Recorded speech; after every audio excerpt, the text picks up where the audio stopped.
Yeah. Yes. Yeah, I'm gonna pull it up on my phone quick.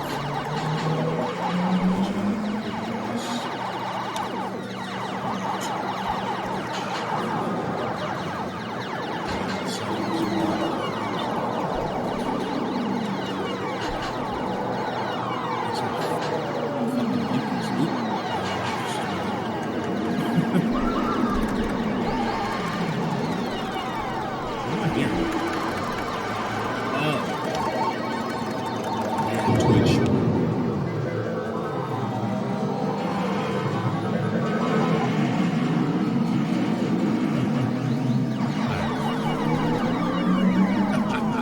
Let's go.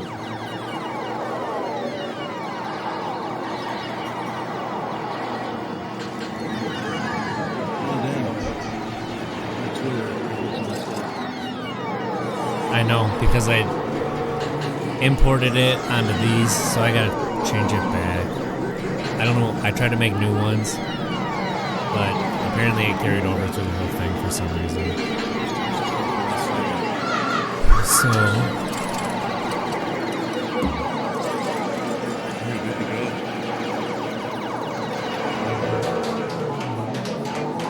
Sound off. Knee brace. welcome to episode 49. Getting close to that. Is it a bicentennial episode? Thank you for tapping into some Untapped Keg here. One of your hosts, RJ Zimmerman, here with brother-in-law Monte Ball, repping the Wisconsin Voices of Recovery sweatshirt. Indeed. I got the, Ghostbusters. What's up? showing my kids that show. So, how you doing, big guy? I'm good. I'm good, man. All is well. We had a good night last night. Broadcasting the Fan Control Football League. That was fun. But What was the outcome? The outcome was my team. My team did lose. We did fall short. Yes, indeed, we did. Do you want to hear something funny? You want to hear something really funny? After the game, the Twitter account for the Glacier Boys blocked Game Over Greggy, who's an owner of the Wild Aces. Some funny stuff, man. Now, how are you doing, man? On this fine Sunday morning? I'm good. I early morning always seems like, especially darn kids. It was really funny. So the kids still run into our room and sleep with us at night, and it's just like, I don't know what to I don't know what, we just let them sleep, like whatever. For a while we were putting them back in bed and it was working, but we're gonna let them be or babies for as long as they can be babies. And my oldest wakes up, youngest slept all night in his bed, and he sneaks out of bed. He turns really slow and like shuffles his way out of bed, and then puts one foot down, puts the second foot down, tiptoes out of the room. I'm watching him with my eyes like very close. And the next thing we know, we hear over the baby monitor, Alexa, stop. And then we hear baby brother waking up, running into our room. And it's like, oh my goodness. You can't just go turn on the TV and watch shows because he knows how to do it. Nope, he's just going to go yell at Alexa to be quiet and wake his brother up and be like, he's awake. I don't know what happened. He's awake. Well, that sounds like him for sure. That sounds like him, absolutely. That's funny. That's funny stuff. But let's dive right into it, man. All right. Let's dive right into it. So our Sundays are more serious conversation at the beginning. And then obviously we start to talk about some video games, what have you, kind of things that are, hobbies, healthy hobbies that we have that help to keep us sober.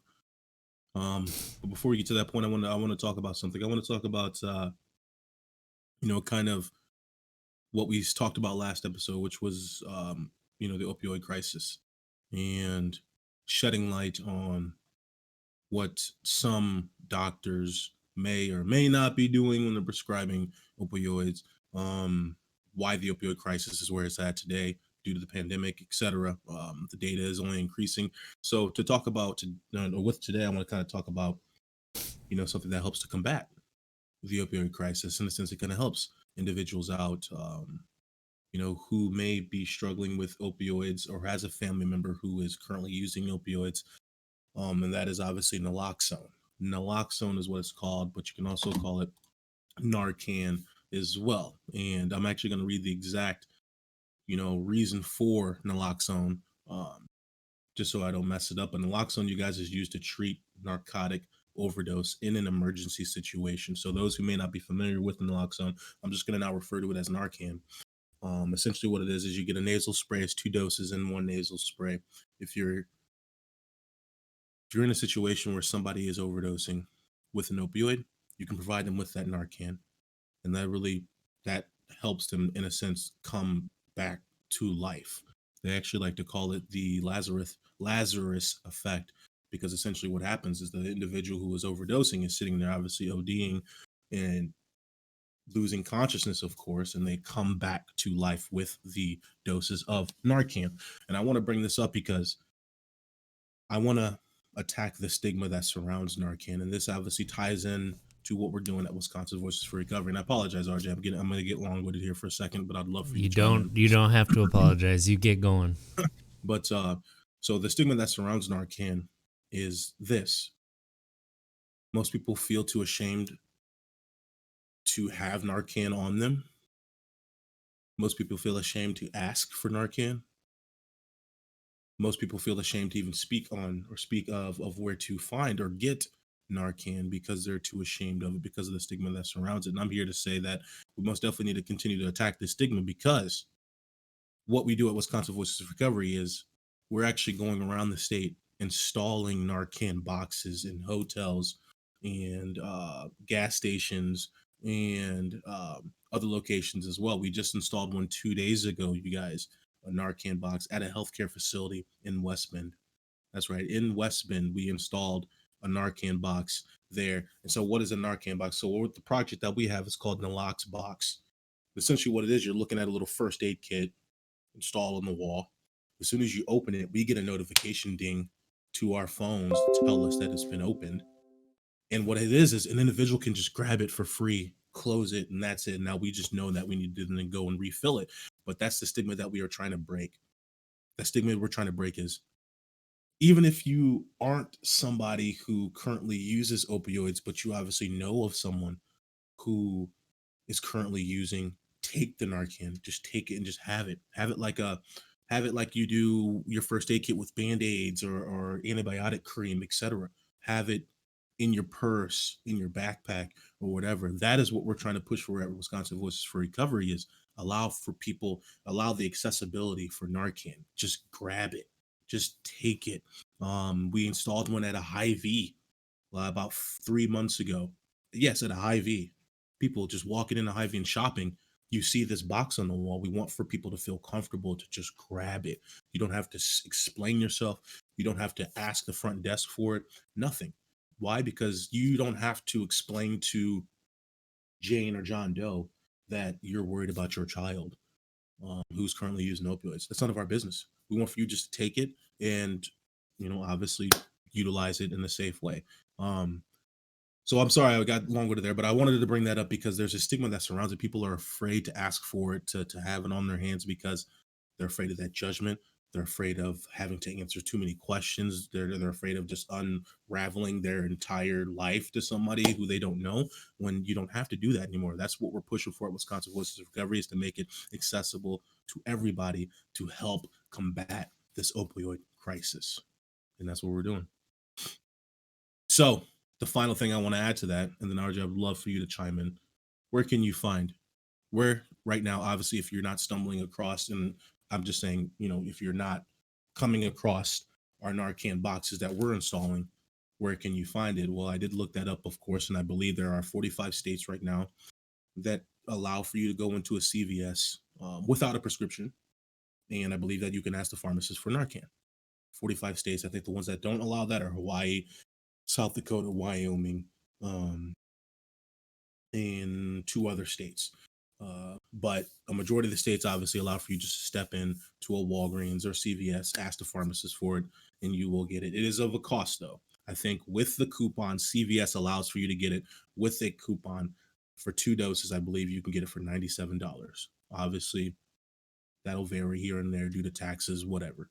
But I just wanted to throw that out there just so it kind of pairs with what we spoke about last episode about the opioid crisis. Now, I want to share about how we're trying to fight and combat the opioid crisis and what we're doing at Wisconsin Voices for Recovery with installing the boxes around to break down that stigma.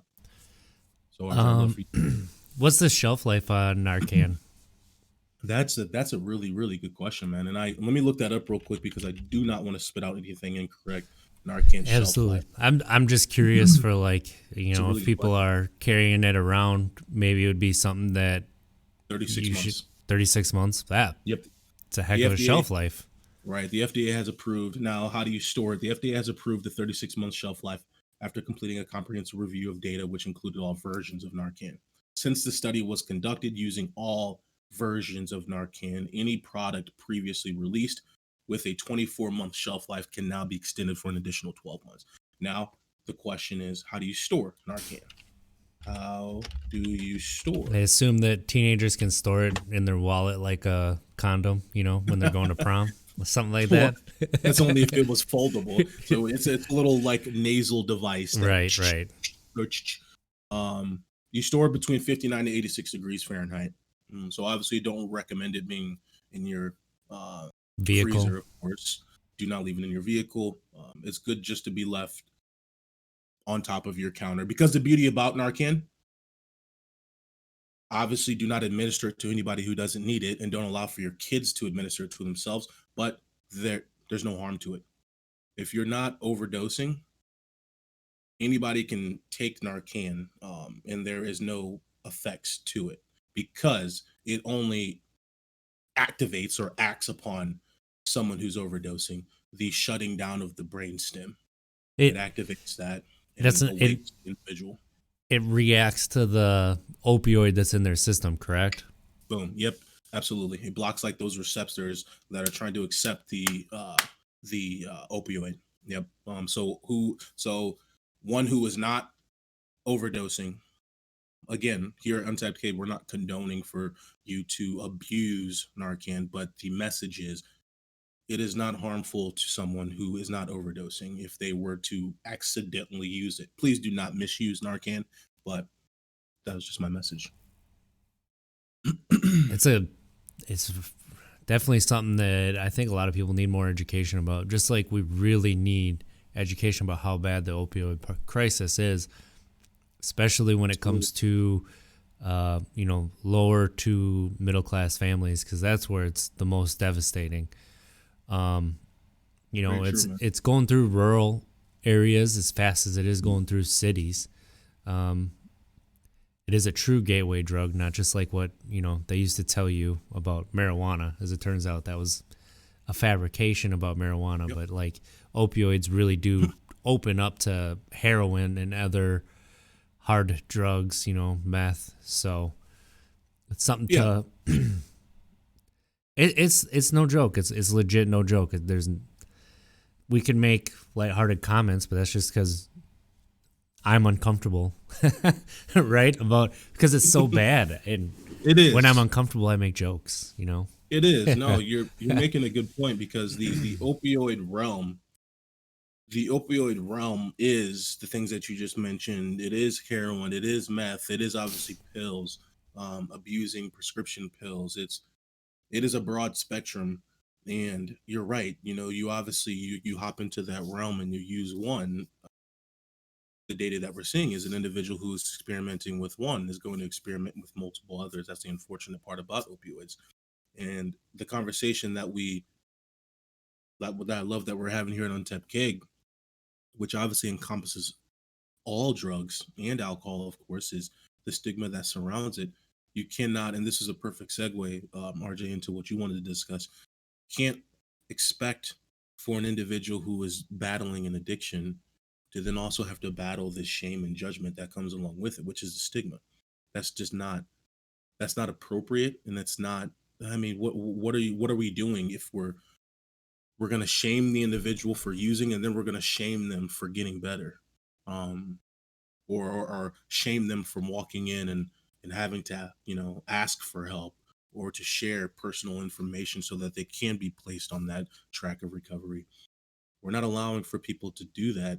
And that is here at Untapped Keg is what we're going to continuously harp on is this goddamn stigma. The stigma pisses me off because I cannot stand people living in glass homes throwing freaking rocks at other homes. I don't like that stuff. I really don't. And again, I'm gonna shut up here because I'm gonna get too pissed off at that stuff because it really gets under my skin, big time. It really does. And I know that there was something you wanted to share, RJ, as well about this whole stigma Well, thing. it's something that we kind of talked about in a previous episode, but just saw this morning, which Mm, watching it, I was like, my eyes got wide. Like, this was acceptable, but it was. I mean, thinking back on it, thinking on how some people still talk about it. When you talk about sobriety, no matter what it's about, people bring negative connotations. They want to either put you down because you were weak, you had uh, abuse issues, you were an addict. That's what those people say. But right. when people get so, I tweeted out about it, and it's David Letterman interview from 2013 with Lindsay Lohan after Lindsay Lohan got out of rehab. I didn't know David Letterman himself is a recovering alcoholic. But honestly, that to me, that just makes it Doesn't worse matter. because he should know better than Yeah. you should know how it feels. And like, he was basically badgering her the entire time about her substance, issues, substance dependency. And she went to rehab, and he was making fun of her for going to rehab. And it's like, as somebody who's sober, like, I don't want somebody sitting there rehashing all of my mistakes, all of my low points, like making me feel even worse, because all it's going to do is push me back to the bottle. All it's going to do is push me back to my substance of choice, my addiction. It's gonna be, Absolutely. well, no matter what I do, I can't change your perception of me, so I might as well just start drinking, right? I That's that's the that's the cycle. I mean, that's the cycle right there. That when a recovery meets that stigma wall, meets that shame that comes with that wall, the badgering, the guilt shaming, all the above. Yeah, you're right. It's okay. I faced this when I was using, and I'm facing it now when I'm in recovery. So, may what's the use of being in recovery? Yeah, I might as well just not even remember this, because it's going to be the same treatment no matter what, right? Like, why be Absolutely. here? Why be present? Absolutely. And I think, yeah, I'm glad you brought that up because, yeah, that's been circulating the internet now, um, spreading like a wildfire right now on Twitter. And again, our goal is not to, at least for me, I don't want to speak obviously for you, RJ. I don't want to, I'm not here to cancel David Letterman, but I'm glad that we are revisiting it just because we obviously have to learn from that moment. That's a great example of that stigma. Even though they may be good friends, that's still just not a good. Obviously, somebody who is David Letterman on that platform, still not. That's still not a good representation of a conversation surrounding addiction. Because the young minds out there who may be watching that or may have saw that then can say, okay, in situations that are very difficult to talk about, addiction, this, addiction, that, humor is the great thing to have with it because that helps to just, you know, kind of make the whole situation feel comfortable, which is not the right approach to have with it. It's not because it's not a joking matter, unfortunately. When you're looking at the data now, the pandemic, you guys, I see the data from CDC.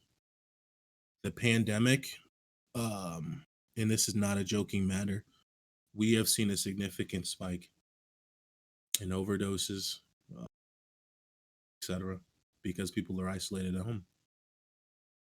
because of the isolation. So it's not a joking matter. I'm sorry, man. I'm doing a lot of talking here. No, and I'm glad you are, because like you said, you have the information, you have the knowledge that we need to share with us. And when it comes to David Letterman, dude's retired, multimillionaire, like I'm not coming for him. I wouldn't anyway, but pointing out somebody, like, you shouldn't be treating people like this, is not coming for somebody's job, is not canceling them. True. It's saying be better. That's what it is. Like, hey, that's not okay. It's not okay to treat people like this. It's not okay to make fun of people for something they've come to terms with about themselves. But because you are uncomfortable with it, you're going to make fun of me for it. Whereas sometimes when I'm in a situation talking about it and I'm uncomfortable, I will also tell stories about myself that, because I don't want them to tell the stories first, like, and make jokes about it. It don't make it right, and it doesn't make me feel good. Just because I'm laughing doesn't mean that I'm, not crying on the inside. That's what You make a good point. that's what people need to take a step back when you talk about, hey, we shouldn't be doing this. Like, hey, when you talked about someone that way, that wasn't okay. They're not saying, hey, you're an a-hole. There's no changing that. Like, you need to be fired. You need to know you're a bad person. Like, no. What they're saying is, hey, that wasn't the best way to handle that. Let's be better next time. Exactly. Hey, I'm going to point something out for you to change. Like, when my coworker the other day told me that, like, I was really quick to anger, I didn't take it like I'm a bad person or I'm an a-hole. I took it like, this guy knows me. He knows I'm not quick to anger. So he's legitimately like, hey, what's going on? Like, I needed that. I needed that to be top of mind. Like, we need to stop taking things like they're personal attacks when they're not. And I understand taking things as personal attacks that aren't, because I also do it. No, that's a good point. The constructive criticism is not meant. It's not meant to be personal.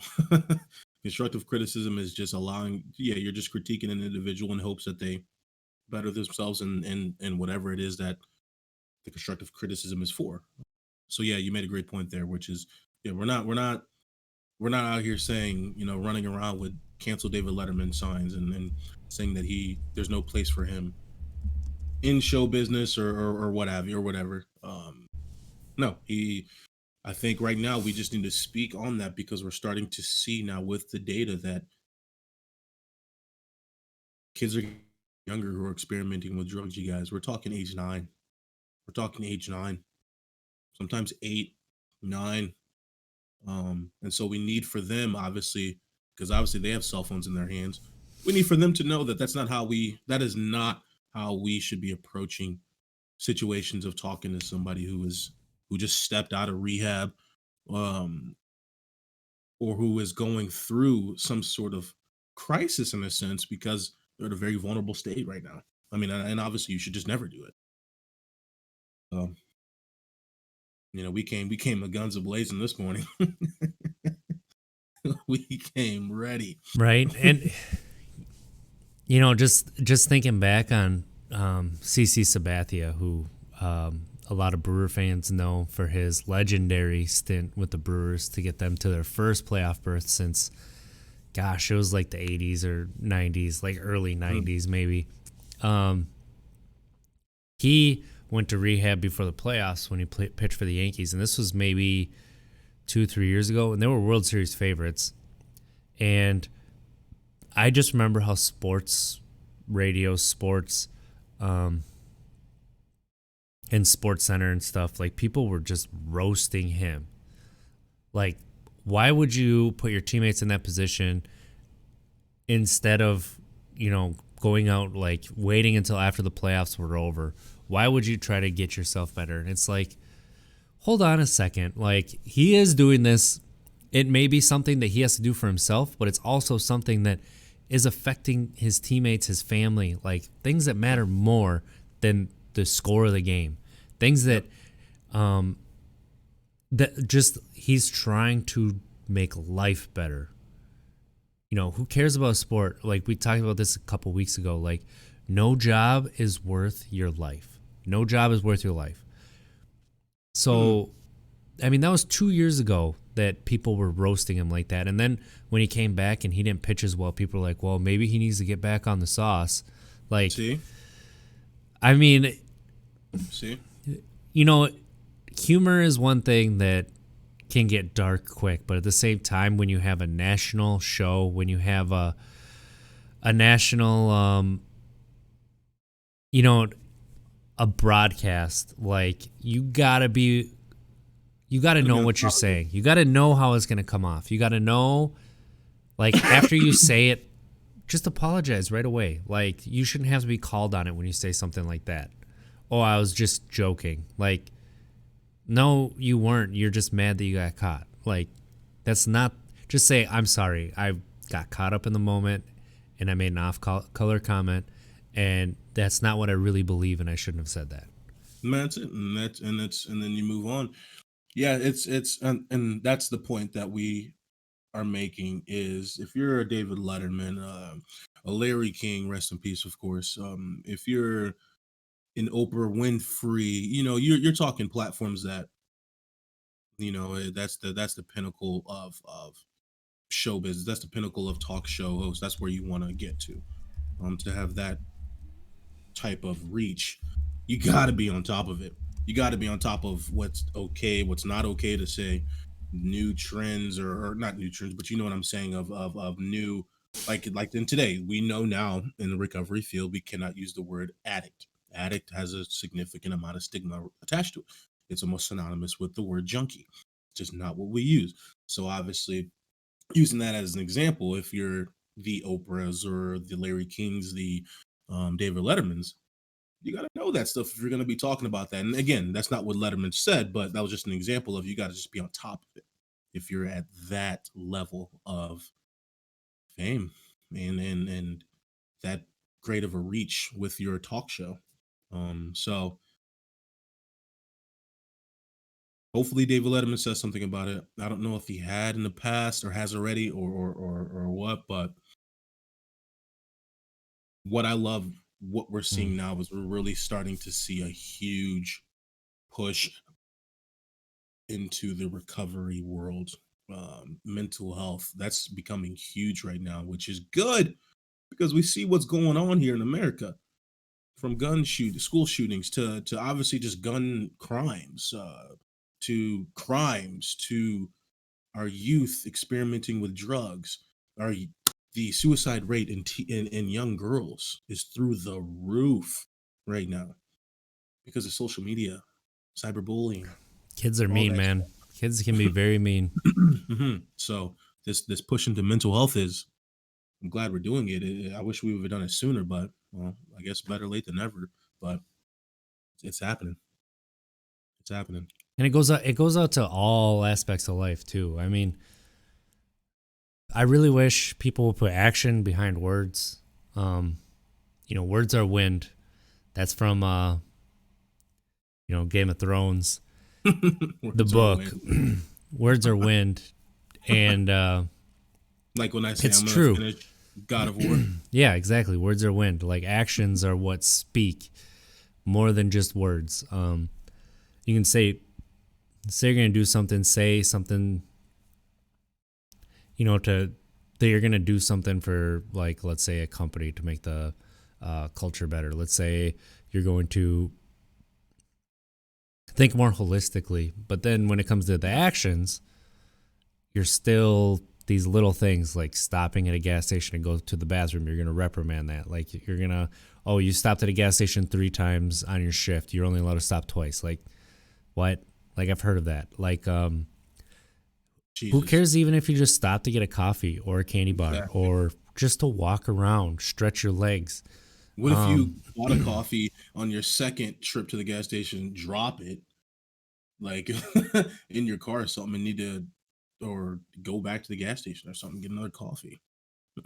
Absolutely. So it's like, and that's not like, I'm not talking from experience with that because that hasn't happened. But at the same time, there are little things that are like, You're making mountains out of molehills. Like we're taking something that's very little and making a big deal out of it for no reason. But then when there's mountains and you make them into molehills, that's also when there's a problem. Like sometimes there's a fine line between when to make it a big deal, when to make it even like a medium deal, and when to be like, you know what, it's okay. You're human.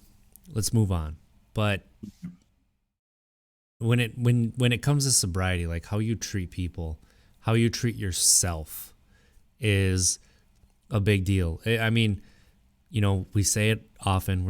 I'm going to say it again right now. Like it's the most selfless, selfish decision you can make because you have to make the decision for yourself. Nobody can make that decision for you. If people make the decision for you, you're going to go right back to it. Whether it be a couple years or not, like eventually it's going to fail. Like not fail. You're going to end your journey. You're going to take a detour, take a fork in the road. You're not a failure because you're not sober if you try to. That's not what I meant to say. It was the word that came to my mind, but that's not what it is. Like if I had a drink, I would feel really depressed, but eventually I would just get back up on that wagon because I know that for myself, I have to do this to be proud of myself, to wake up in the morning and just be like, what do I got to do today? And not think, who do I have to apologize for the night before? Not think of, you know, just being there completely as a worker, being safe, making sure that I come home to my family. Like I know that I have to stay on this journey to do that. And everybody's journey is different. You know, your journey may not be complete sobriety.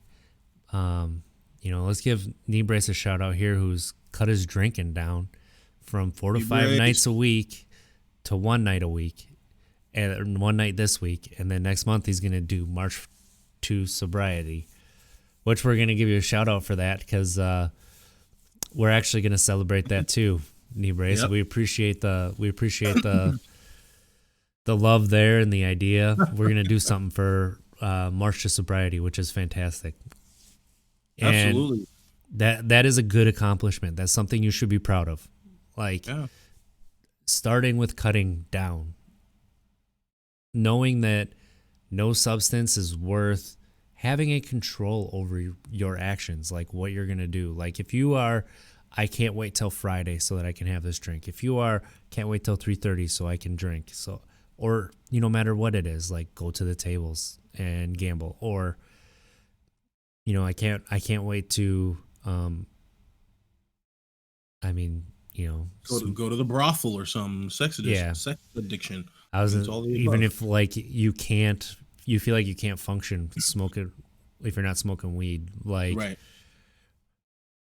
you're right on it, man. It's the mind altering state. If you can't wait to get into that mind altering state, then that is when you need to identify that as a problem. Absolutely. But hey, Knee Brace, congratulations, Knee Brace. I love it, man. I love it. That is the harm reduction approach, and that is a very successful approach in many examples. So kudos to you, my friend. That is awesome. That is awesome, and we would love to keep the relationship alive, man. For March, maybe we can do something together, some March sobriety thing. I think we can make it awesome. Absolutely. And you hold us to that. You remember, words are wind. You make sure we act on it, right? Words are wind. But I love the conversation, man. I love the conversation about the stigma, just because obviously this has been a battle that we've been fighting for a very, very long time. That being just the recovery world. But I love that we're starting to really get some traction here within the last 5, 6, 7 years of what that stigma is. You say that word, to some it's just a talking piece, a buzzword, but for companies like the one that I'm with, and obviously there's thousands of others, talk on that stigma, which is the shame that comes with the gatekeeping that we spoke about in a couple episodes back, where kind of gatekeeping individuals who are trying to get help for recovery. Um, Or you're stopping people from celebrating, even if it's a week, even if it's 3 days, like one full day, like exactly, celebrate. Treat exactly. yourself to a slice of pie. Like, know that it's the first steps that are the hardest. Yeah, And honestly, like sometimes 5, 6, 7 years down the line, there's gonna be days where that step is gonna be hard. That step is not gonna be easy. It's not just like it's you're going downhill and everything's peachy keen. Like that's not how it is. It's just there may be a relapse yeah, in it, which is okay that's as long as okay. obviously you get back on the wagon. It's when people say it's part of the journey, it's I almost I understand what they're saying, but in a way it can come off as people are condoning relapse, and that's not the case. It's just I like to wrap it up in a few sentences, which is people say it's part of the journey. What they're really trying to say is you have to understand that you're going to have more bad days. That's just what it is. That's a fact. I mean, we're human, and we're on planet Earth. You're going to have more bad days. You just have to figure out what tools you're going to use when those bad days come about, and also just understand that you're going to have more good days than bad days. So that's just what it is. And so for some, a bad day may be blowing up on somebody. A bad day may be calling into work and faking being sick just because you are a little down. A bad day may be not eating for a day. Um, and obviously, some maybe a bad day may be relapsing. So the spectrum is broad, but you just have to understand that bad days are coming. Just be prepared. Just be prepared.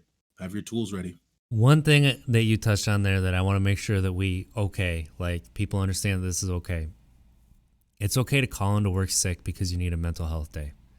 That is Yeah, an okay use of absolutely. sick time. Like if you need a day to just That's true. be you, just be with yourself, to be with somebody else, to get your mind right, do it. That's Don't true. ever apologize for it. Don't ever let somebody make you feel bad for doing it. Like that That's is good. it's okay to not be okay, and it's okay to recognize that and try to take steps. Like I Absolutely. had a bad day. It was the other day and I can't remember where I went, but I texted my partner and I said, I don't know why, but my anxiety is really high right now. And she called me. She's like, well, what's going on? I'm like, I don't know. I just have this foreboding feeling like this it was anxiety that I don't know where Right. it came from. I'm not sure what it's what it was doing there, but I can't put it in. So she sat there and talked to me till it kind of went away. Like Yeah. sometimes those things happen, and it's part of Part your of the journey. mind not having that altering substance that to hide those feelings, Right. right? That's a good. Like That's a good catch. I'm you glad you. gotta You you gotta accept that. I wasn't even normally. I'm the type of person that wouldn't tell anybody about it. I just hold on to it. I just know like yeah. I have this foreboding feeling. What did I dream about? Huh? Is there gonna be some deja vu coming? Something really bad's about to happen. But like, there's been a lot of stuff happening. Like, my career. We've had a very, very bad few years with accidents. With I talked a couple episodes ago about the fatal fatal accident at work. Like, um, that's sometimes things are just gonna pop up, and I'm just the way my brain works.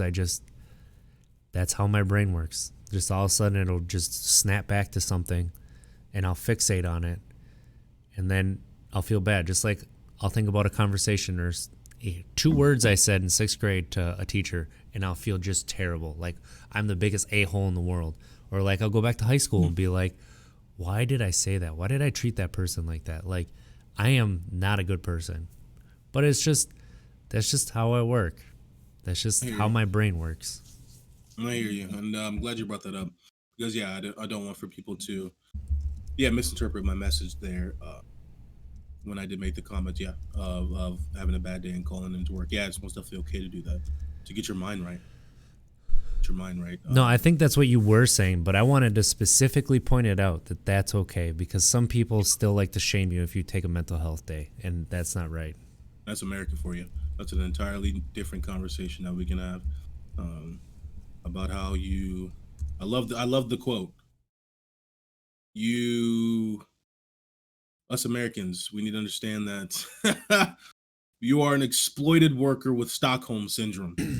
That blew me away when I read that. Because it's so true. It's so true. We're Whoa. talking about that at work. I was like, whoa.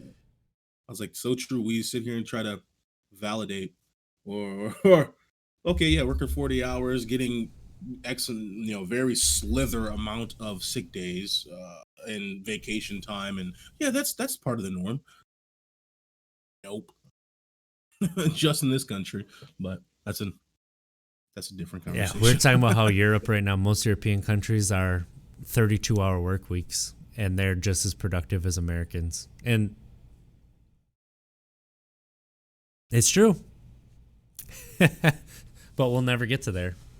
Never. It's capitalistic brand. This the foundation of this country is capitalism, and it's not going to change. Um, but yeah, I think the conversation that we're having today is awesome about the whole stigma and obviously Narcan, treating your mind right, doing what's best for you, and that is hopping back on the wagon or hopping on the wagon for the first time and doing it for yourself. You have to be selfless with that act, or excuse me, you have to be I like Selfish. selfish. Yeah, thank you, Yeah. selfish with that act because you have to do it for yourself. Because then the beauty about doing it for yourself, you may feel bad about being selfish about that, but everybody around you is going to reap the rewards of being around a sober brother, son, father, sober daughter, or sober partner, or so you know what I'm saying. So Uncle, aunt. yeah, absolutely. So I love what you mentioned about the foundation of your sobriety. You have to do it for yourself. We're humans. We love to do. We're naturally a little selfish. Just each individual, and still focus on that. Do it for yourself because that's what you deserve. No one deserves it more than yourself. And then everybody's gonna just enjoy a sober you. They're gonna love that. But you got to do it for yourself. Period. Yeah, and then celebrate other people's accomplishments. Whether, no matter how you feel about it, just celebrate it because then people will be there for you as well. Like, it's, if you're jealous, you can either be toxic jealous or you can use that jealousy to better yourself.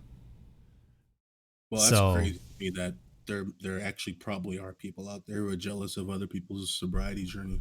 That's even wild to me to even think about. Well, that's where gatekeeping comes from. Like, you shouldn't be celebrating because you're only 2 years 100 sober. days. Just wait until you're, 17 years sober and, It's like, how did you get to that 17-year mark? Did you just wake up one day and say I'm 17 years? Obviously, you had to start at. nobody congratulated me.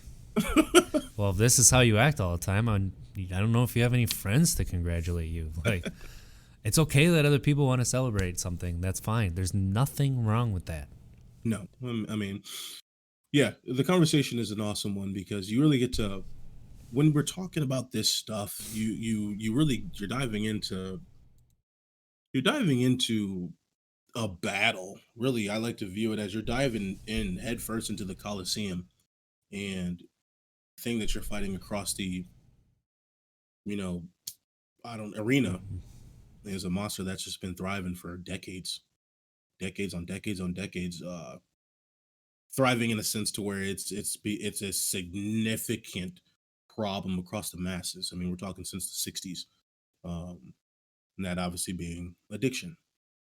So that's why I love this conversation because I always like to view it that way. You're diving into this arena. You just got to make sure you're equipped. You have to have the right tools. You have to have the right, uh, just things to know. Like, what are your triggers? What are your stressors?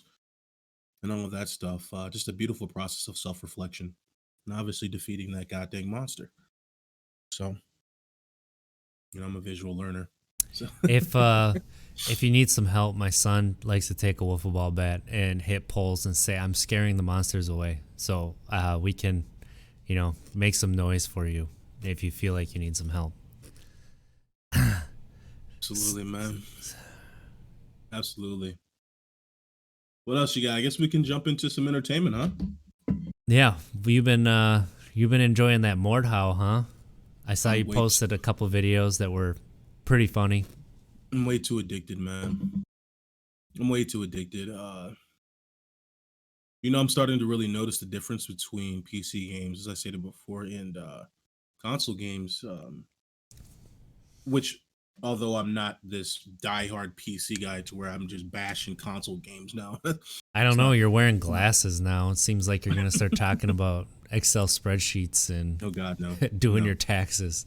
No, I just found out what FPS stood for. You didn't know first person shooter?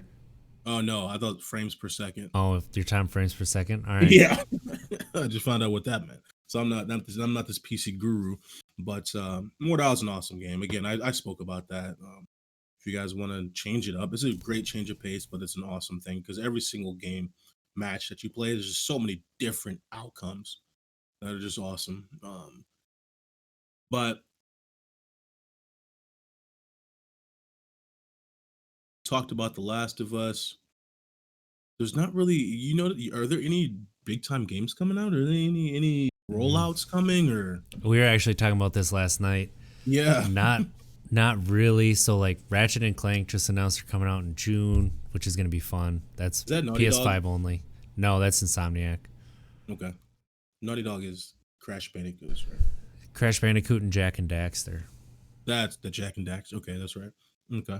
So it's, yeah, I mean, COVID's made a lot of different entertainment industries kind of flip on their head. And one of them that has been very different from how things have been done in the past is obviously game development. So how I think that a lot of games are kind of behind schedule. I mean, Resident Evil 8 is actually coming out fairly soon, I think. You got Mass Effect Legendary Edition in May. They keep talking about that tall lady. Yep. She's like 9 feet tall. That's kind of creepy. So yeah, she's a zombie. Vampire. Oh, vampire. Gotcha. Yeah, that should be interesting. But it's just like with movies. Like, what is going out in movies this year? So like, you had Wonder Woman 1984 come out soon. Oh, another one like A Night in Miami. Yep. That came out. That's supposed to be really good. I need to watch that. But the Muhammad Ali and others met. Pretty cool stuff. I think that's what it's about. Muhammad Ali. Was it Malcolm X? Thank you. Jesus, I feel bad.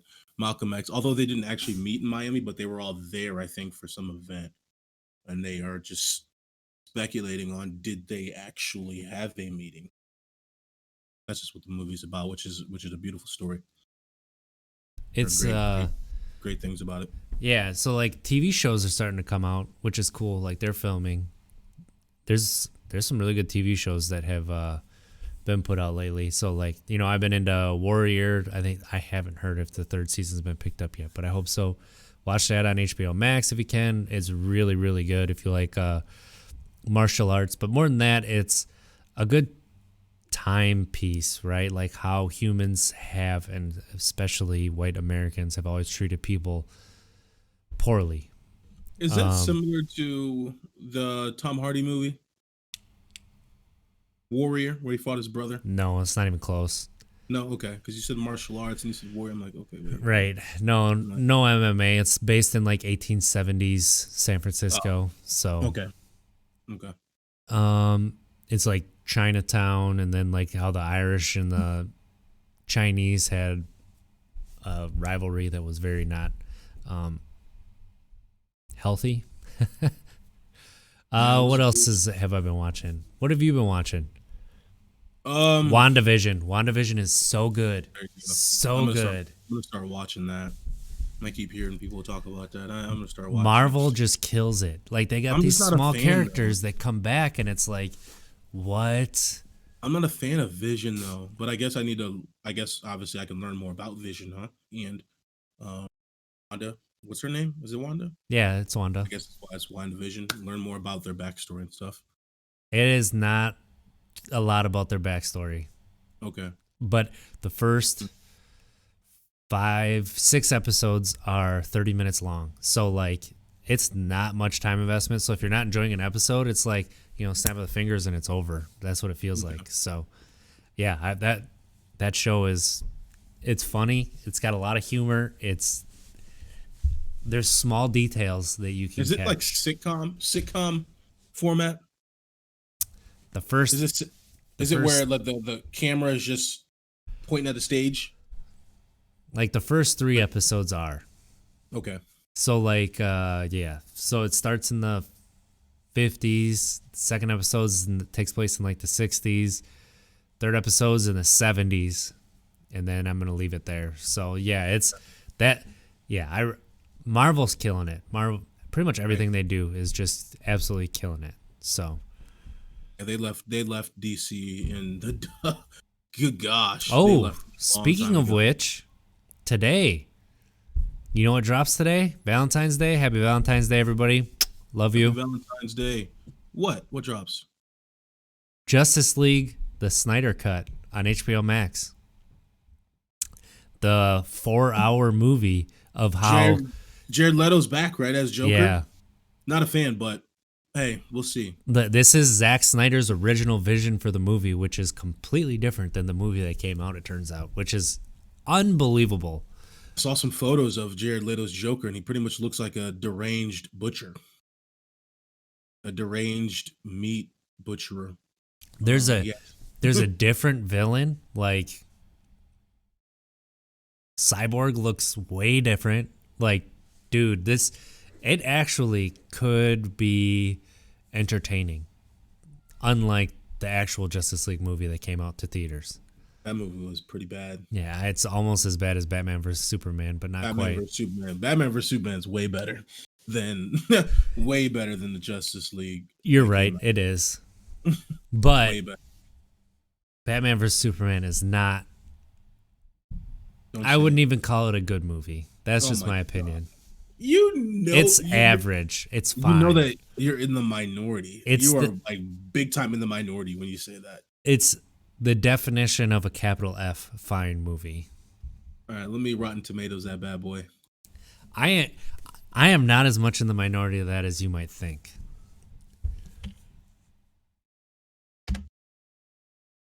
Batman vs Superman Rotten Tomatoes got a holy crap.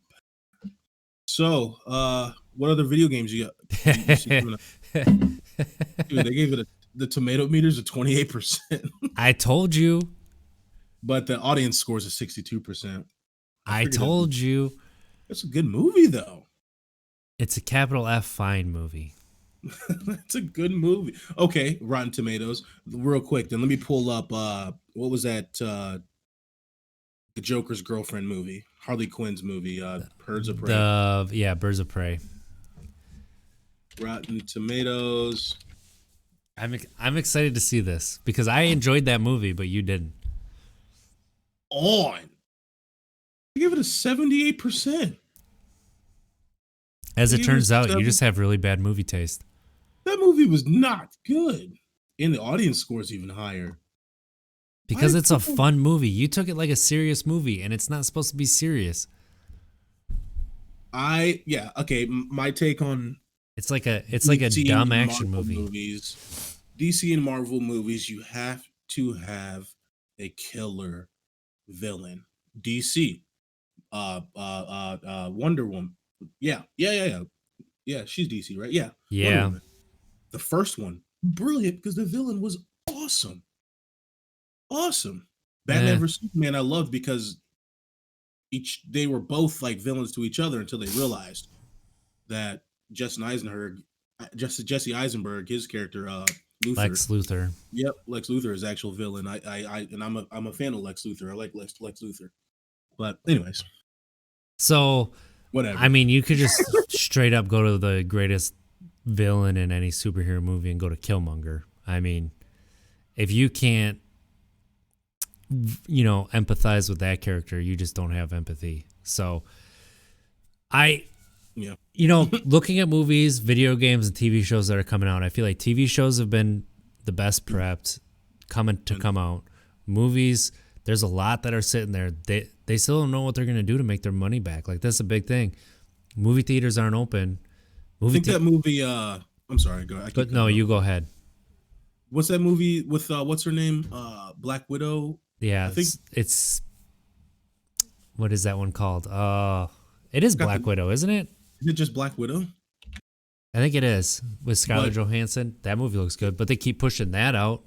they said they're just gonna they're gonna bring it out in the movie theater. Yeah, that's what. Because then there's Captain. That's oof, What is it? that's Falcon and Winter Soldier. That looks like a really good show too. That looks like it's gonna be a cool buddy comedy, and nice. I'm here for that. I'm here for that. Is it the same actors? Yeah, I thought and it's he a was TV show. done. It's a TV show on Disney Plus. Said that he was done playing Captain America. No, it's not. It's Falcon and the Winter Soldier. It's not. Oh, Falcon and the Winter Soldier. I thought he was and Captain it turns out that he maybe Chris Evans may be coming back as Captain America. He probably is. Oh, so for some reason when you said Falcon, I thought, okay, so That's because he's going to be the next Captain America. That's Just true. think about that. Pretty soon, he took the you're going to shield, have a black person playing Captain America. right? I think that role can be a black person, a Latino person, an Asian person, because I think that just symbolizes, that's just That that's symbolizes what we want Captain America to America. be. Yeah, it's Captain America. It's a melting pot. America is. We are accepting of all cultures, We want to believe we're accepting of all cultures. right? Fortunately, we're not there yet. But Yeah, I think to the me, TV show- if Marvel made an immigrant Captain America, like, dude, like a Latinic immigrant Captain America, what kind of Tell me- message would that send? Like, that's a message you should be sending. That's what they used comics for. That's why the X-Men were created. That's why you know what he should do? The beautiful. that's part what of it? comics talked about all the time. That's what they did. He $1 million should. idea here. Which, for real though, and it's I'll give you credit on it. Have a Latino. Well, you said Captain America, or who'd you say? Yeah, Captain America.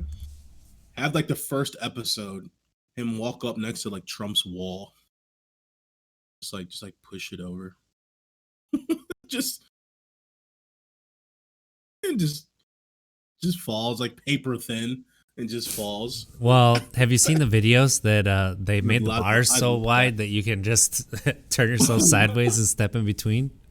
I love it. And again, I'm not making joke of people fleeing for asylum, just wanting to really just making a joke about that dumb About racism, about that dumb wall. Yeah, about stupid But- racism. absolutely. But I think man, TV shows have been on the rise. Big Yeah, time, which makes sense. If anybody has it, Apple TV membership for 1 month is worth it to watch Ted Lasso. Best show I've seen in like 3 years. That show is amazing. You keep talking about that. I'm gonna. It's have to like check it's it out. $5 for 1 month. $5 for 1 month, and That's that cheap. show is amazing. $5. Absolutely.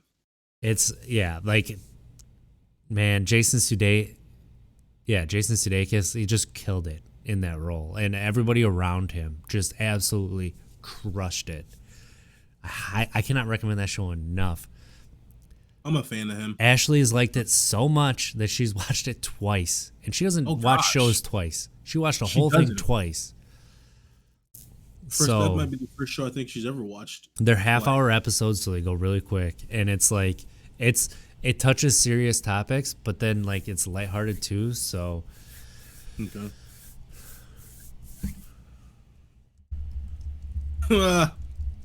Talking about the Berlin Wall. Dan the Dan man. the man, welcome. That's a great line though. That's what he should say when he does that, or they say Dan the what man. they say when they do it. Yeah. $1 million idea right here. Like Germany had a wall too. Just step across. But exciting times, man. I guess well, let me rephrase that. I don't want to be tone deaf. Obviously, we're still dealing with the pandemic, of course.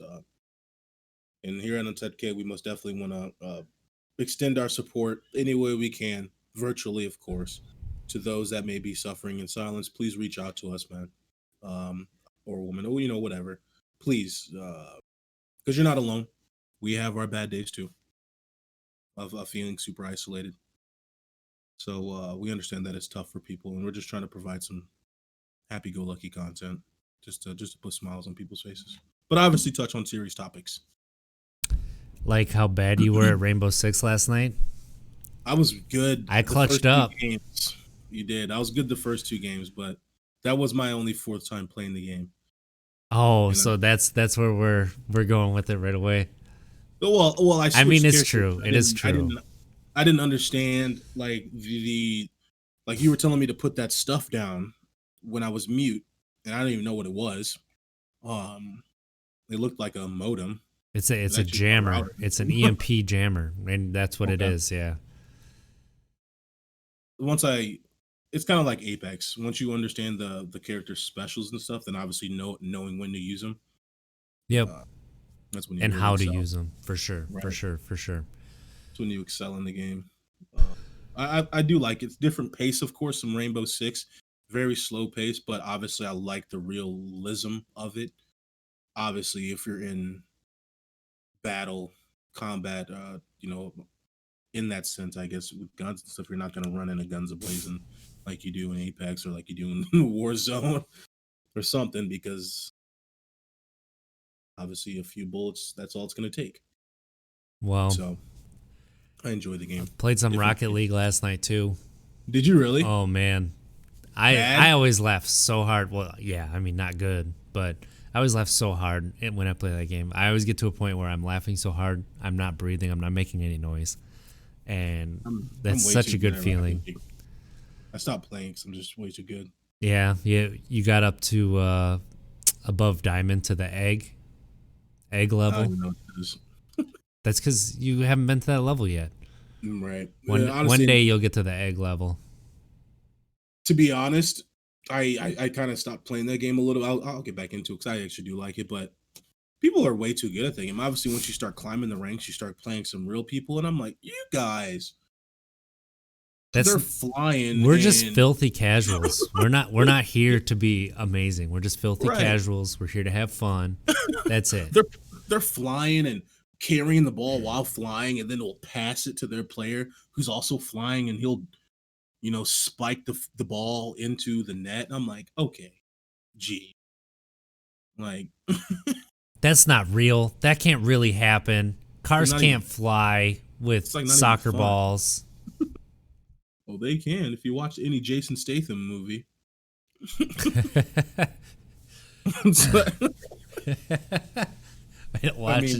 Watch Crank.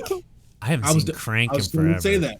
I was done with him after that movie when he had that bomb on the bottom of that car and drove it through a ramp and turned it upside down because there was and the crane took it might have been Crank, but took the bomb off the car and then he landed. I was like, was that Crank or Crank 2?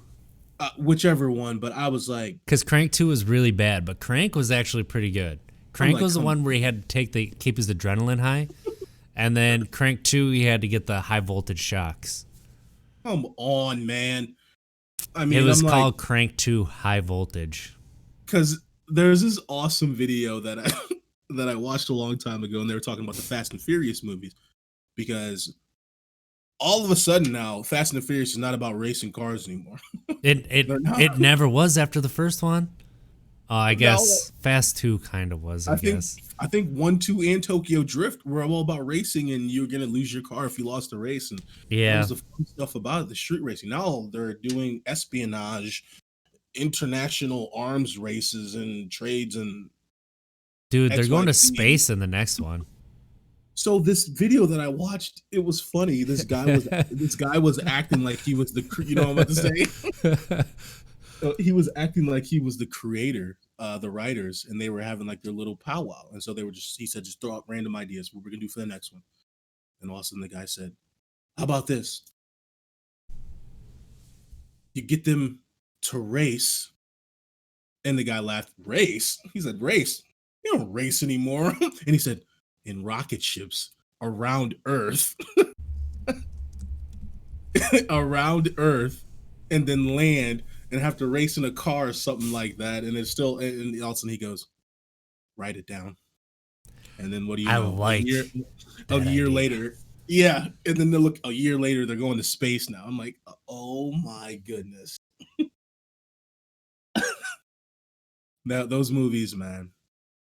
I understand you're watching for entertainment, but when this fool Vin Diesel purposely wrecked his car, flew through the wind, through the car, or something like that, and caught because they both wrecked on the opposite side of the highway, and she was gonna fall down into Letty. abyss.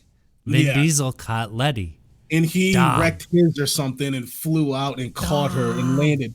landed with his back up against the windshield. I'm like, dude, you would have shattered every bone in your body. You would have been When it comes to family, just. Dom's not joking around. He's got superhuman powers when it comes to family. And then we got The Rock in, I can't remember what that movie was, where it was where the villain, Hobbs and Shaw. boom, yep. I was just thinking about that.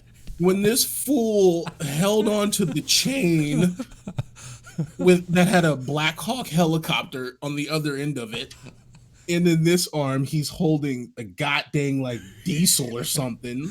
I didn't watch that movie. Yeah, dude, he's on the back of like a diesel and he's holding onto the diesel, and then grabs a hold of this chain that to stop the helicopter from flying away. I said,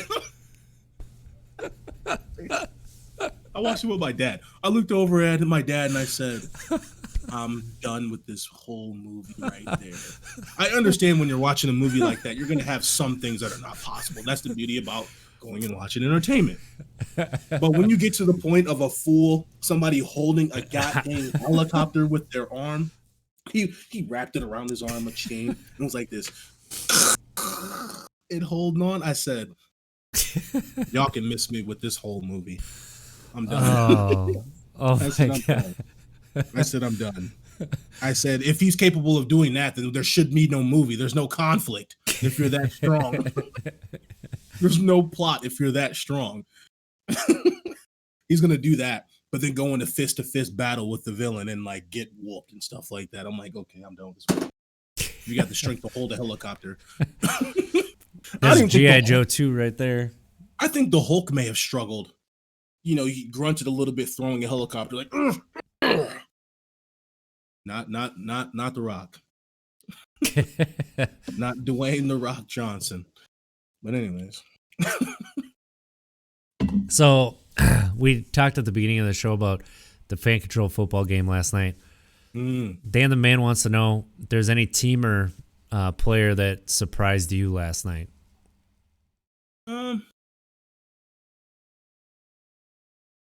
Surprise. Well, I didn't watch the second game. So the first game, you know, I'm a Glacier boy and RJ Zawalde. So I wouldn't necessarily say that there was a surprise. It was just awesome to see a few players step up. But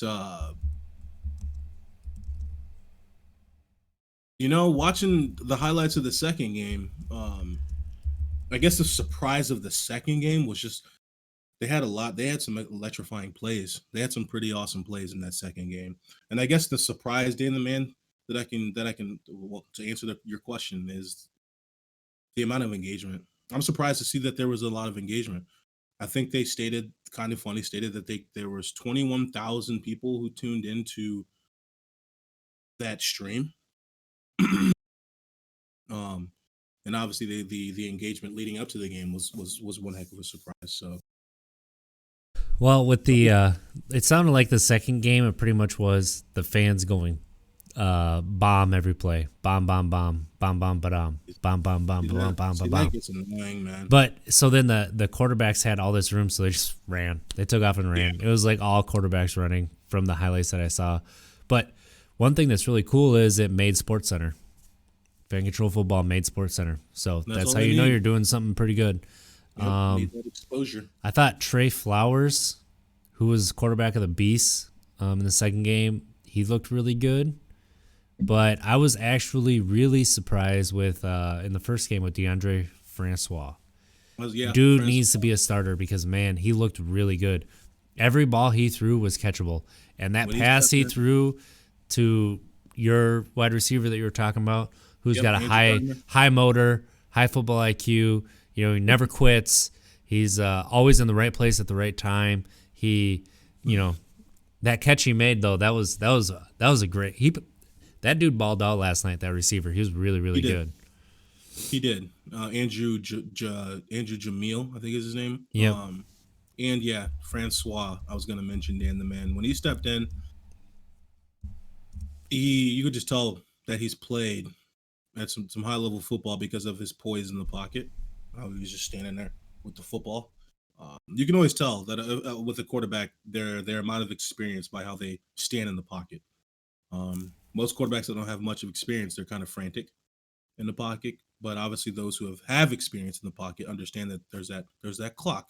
You have about on average about 3.5 seconds. So you got to use every part of that. 3.5 seconds. You got time. You got time. You got time. Now you got to make a decision. So I was surprised by Francois. But RJ, my question, man, is what have we found out yet? What's going on with the rotation of the quarterbacks? Because first string will go in, and then I think It's what it's are the your rules? third series.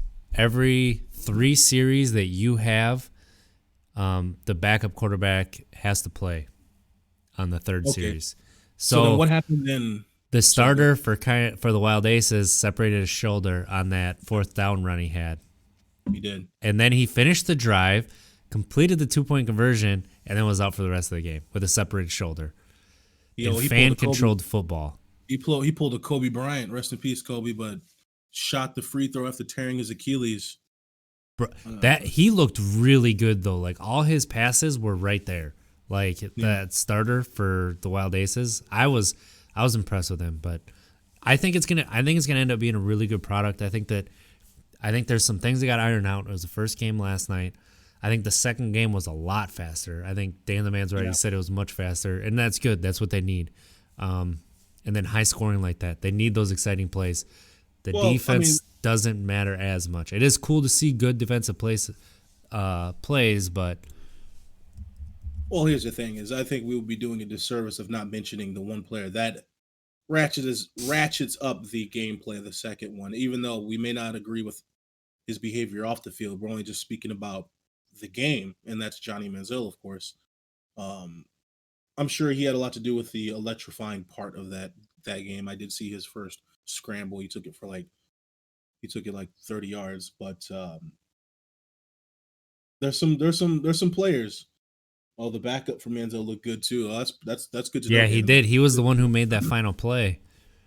Oh, he dumped it and Yeah, where he like that's spun like- away, like almost got sacked, turned around, went the other way, dumped it off, and then dude got hit out of bounds at like the 4-yard line. He said, he tried to dive. He tried to MJ in Space Jam, and fell short. Yeah, that was cool. A difference that I would make in the game. There's two differences.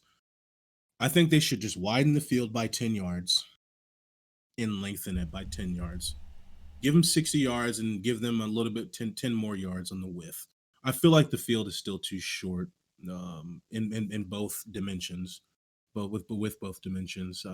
Well, with no kickoffs, That's true. I think the length of the field is fine, but yeah, if you widened it out just a little Maybe bit, wide. you give a little bit more space in the middle of the field, Right. could make for some fun. That's for sure. That's a skinny field. And, I mean, it's an arena football league field, is what it is. yeah. Right. But I do like the no kicking. I love the 2-point conversion. Like, yeah, I did see that. Nebrace pointed out his what Johnny Football said at the end of the game: "Win or lose, or Zappers are win or lose, we're gonna booze." And it's like, see, that's why we make the comment of we do not agree dude, with his off the field actions. But if we're strictly talking about the game of football and obviously fan control football, and we're talking about the second game, and obviously he brings a little bit of excitement to the game. But he needs to clean up his act off the field. But that's another conversation. I don't know. On his face, it looked like maybe he said that because that's what people were expecting him to say, maybe. But yeah, I still agree. I agree with that. So It's an That's exciting league. yeah, it And is. what we're gonna do at Untapped Keg, we're gonna broadcast every every. Are the games always at? They always the first one always starts at 7 and 8. So next Nice. week it's also 7 and 8. So That's Wild really good Aces got the Beasts. Bring it, Marshawn. We're gonna take you down too. And then Glacier Who do we got? Boys have the Zappers, the Johnny Football Zappers. All right. The draft is Wednesday night, and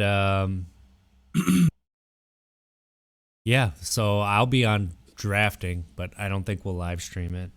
And No, then we'll see. It'll be interesting to see how the draft goes because I think backup quarterbacks might be drafted a little higher than they were. We can. We do our sports podcast Thursday night, so I guess we can just. It's Wednesday night. Oh, you said Wednesday. Sorry. No, that's all right. Because I was thinking about the timeline too, but it's Wednesday night is Wednesday nights. Okay. and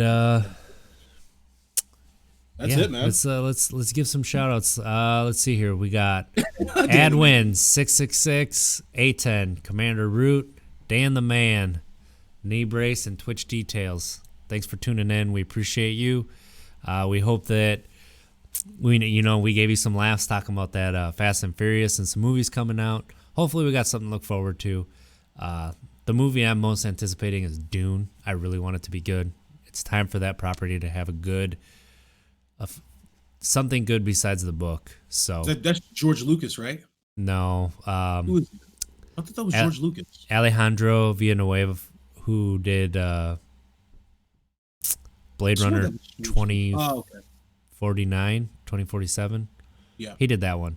So, which I really like that movie, but I can't remember the name of it right now. But let's 2049, I think, or yeah. Let's try to be better tomorrow than we were today, because at least if we failed, we're trying. Mons, where can they find you? You guys can find me at Monteball28 on Twitter. So the 8 is not there right now. I don't know why. I tried to fix that. We'll fix the 8, but Monteball28 on Twitter, Instagram, Monteball. Obviously, our Untapped Keg pages as well. Shoot us topics, questions. One thing I do want to mention, we're working out the logistics right now, the scheduling of getting a special guest on for our Sunday mornings. I'm not going to say his name yet, but it's going to be fun. There's a gentleman that I played football with, with the Broncos. So we're working on getting that scheduling down, and it's going to be pretty cool. But thank you guys for your engagement. RJ, where can they find you? Yeah, you can find me at It's Trickster, ITZ. The I is a 1. That's on Twitter. And then, Untapped Keg anywhere. Reach out to us. We'll get back to you. Doesn't matter how you find us. Send a message if you want to talk. And we're here for you. So I'll do this again. I'll put a little bit more excitement in our voice. But let's try to be better tomorrow than we were today. Because at least if we fail, we were trying. So, and let's have a good week, everybody. We'll talk to you next week. Also, episode 50 next week. Tune in. We'll do a little soft reboot. We'll have some fun. Celebrate a little bit. 50 episodes. We appreciate everybody. So I'm sorry, I'm laughing at your comment. JJ should join the Beast. You bet. That's where we should be. We'll leave it at that. See you, everybody.